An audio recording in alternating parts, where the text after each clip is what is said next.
RG Kar medical college में महिला doctor से रेप और हत्या के बाद उभर रहा पश्चिम बंगाल किसी समय में भारत का गौरव था। यहां से देश की आजादी के बड़े नेताओं ने जन्म लिया। आजादी के बाद पश्चिम बंगाल आर्थिक गतिविधियों का बड़ा सेंटर बन गया था। भारत की जीडीपी का 10% से अधिक हिस्सा यहीं से आता था। प्रदेश में लंबे समय तक कम्युनिस्ट पार्टी ने शासन किया। पश्चिम बंगाल की दीदी बनकर उभरी ममता बनर्जी ने कम्युनिस्ट पार्टी को उखाड़ फेंका और अब उन्हें खुद शासन करते हुए 13 साल से अधिक का समय हो चला है। इन 13 वर्षों में भी हालात बद से बदतर होते जा रहे हैं। ना तो कानून व्यवस्था में सुधार है और ना ही आर्थिक स्तर पर तरक्की हो रही है। संजीव सान्याल और आकांक्षा अरोड़ा की relative economic performance of Indian states 1960-71 to 2023-24 की रिपोर्ट पर गौर अगर आप करेंगे तो ये बात और भी पुख्ता हो जाती है कि पश्चिम बंगाल लगातार गर्त में गया है। संजीव सान्याल और आकांक्षा अरोड़ा प्रधानमंत्री की आर्थिक सलाहकार परिषद के सदस्य हैं। इनकी इस रिपोर्ट में बताया गया है कि फिलहाल 2023-24 में पश्चिम बंगाल का भारत की जीडीपी में हिस्सा सिर्फ 5.6% रह गया है। यह इशारा है देश के विकास में प्रदेश की कम होती भागीदारी का। इसका और गहरा अर्थ ये भी है कि राज्य में उत्पादन भले ही बढ़ा हो, लेकिन ये अन्य राज्यों की तुलना में बहुत धीमा रहा है। कैसे समृद्धि से गर्त की ओर गया पश्चिम बंगाल?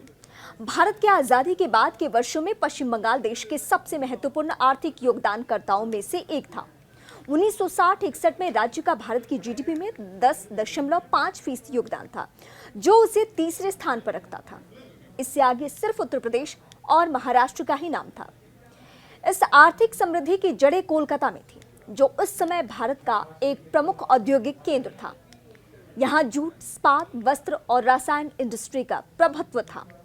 1960-61 में पश्चिम बंगाल की प्रति व्यक्ति आय राष्ट्रीय औसत का 127.5% थी, यानी यहाँ के लोग औसत भारतीय से 27.5% अधिक कमा रहे थे। 1960 के दशक में पश्चिम बंगाल का आर्थिक प्रदर्शन शानदार रहा, लेकिन इसके बाद राज्य की आर्थिक स्थिति धीरे धीरे कमजोर होती गई। 1990-91 तक इसका भारत की जीडीपी में हिस्सा घटकर 7.9% रह गया। ये गिरावट जारी रही, यहां तक कि 1991 के आर्थिक सुधारों के बाद भी जब देश के अन्य राज्य तेजी से विकास कर रहे थे, तब भी पश्चिम बंगाल तरक्की की राह नहीं पकड़ सका। अभी के हालात तो बहुत खराब हैं। 2023-24 में पश्चिम बंगाल का भारत की जीडीपी में हिस्सा सिर्फ 5.6% रह गया है। इस आंकड़े के साथ अब ये देश के सबसे तेजी से गिरते हुए राज्यों में से एक हो गया है। पश्चिम बंगाल की प्रति व्यक्ति आय इसी तरह गिरावट की शिकार हुई।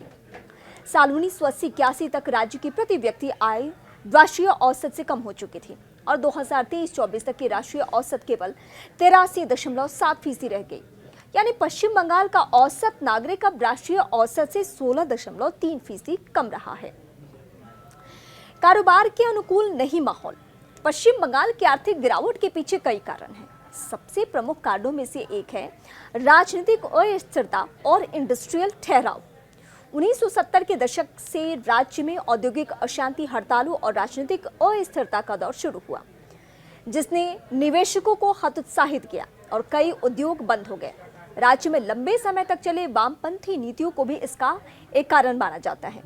ये नीतियां श्रमिकों की सुरक्षा और शोषण को रोकने के उद्देश्य से बनाई गई थी, लेकिन उन्होंने एक इंडस्ट्री के खिलाफ एक वातावरण बना दिया। कई व्यवसाय बंद हो गए या अन्य राज्यों में शिफ्ट हो गए, जहां व्यापार के लिए बेहतर माहौल था। आर्थिक सुधारों को अपनाने में पिछड़ा पश्चिम बंगाल 1991 के आर्थिक सुधारों को अपनाने में धीमा रहा, जबकि दक्षिण और पश्चिम के राज्यों ने इन सुधारों का फायदा उठाकर औद्योगिकीकरण और सर्विस क्षेत्रों में ग्रोथ की। पश्चिम बंगाल पीछे रह गया। इसके साथ ही राज्य का पूरा विकास पिछड़ गया, जिससे नए व्यवसायों को आकर्षित करने की क्षमता भी जाती रही।